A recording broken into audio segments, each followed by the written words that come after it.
இப்போ உங்கள் வீட்டில் வந்து போர்டு இல்லாமல் இருக்கலாம், இல்லை நீங்கள் பாடம் எடுக்கக்கூடிய இடத்துல போர்டு இல்லாமல் இருக்கலாம்.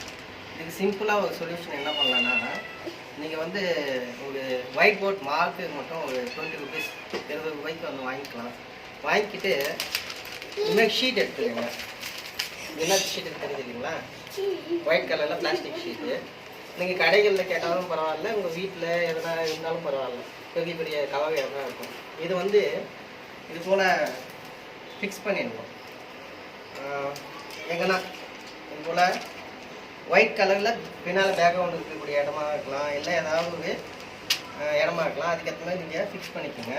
பண்ணிவிட்டு இதில் எழுதிட்டு இதில் நீங்கள் அழிச்சிங்கன்னா அழிஞ்சிடும். இது வந்து சிம்பிளான ஒரு ஒயிட் போர்டு போல் நீங்கள் பயன்படுத்திக்கலாம். பாஸ் பண்ண போகிறீங்க.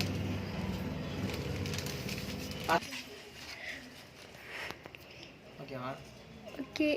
இப்போது இங்கே வந்து பார்த்தீங்கன்னா 4 பக்கமும் நான் சும்மா டேப் போட்டு ஒட்டிட்டேன் இந்த ஷீட்டை. இதில் வந்து ஒயிட் போர்டில் வந்து நான் ஒயிட் போர்ட் மார்க்கு வச்சு எழுதுறேன். இப்போ வந்து எதனா எழுதலாம். எழுதிட்டு நீங்கள் என்ன பண்ணலாம், அழகாக அழிச்சிடலாம். இப்போ கையில் அழிச்சாவே அழிஞ்சிட்டு பாருங்கள்.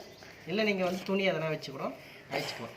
இப்போ நீங்கள் இது போல் நீங்கள் எத்தனை எழுதினாலும் நீங்கள் வந்து எது வேணாலும் எழுதிக்கலாம். அழிச்சு போகணும், அழிச்சிக்கலாம்.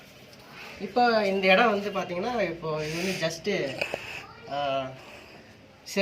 செவுக்கு தான். அதில் வந்து பெயிண்ட் மட்டும் தான் அடிச்சிருக்கு.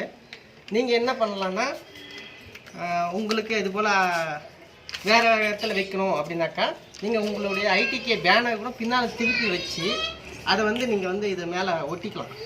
ஏன்னா நீங்கள் அதிலே எழுதினீங்கன்னா அது வந்து அழியாது. ஆனால் பிளாஸ்டிக்கில் வந்து நல்லா அழியும்.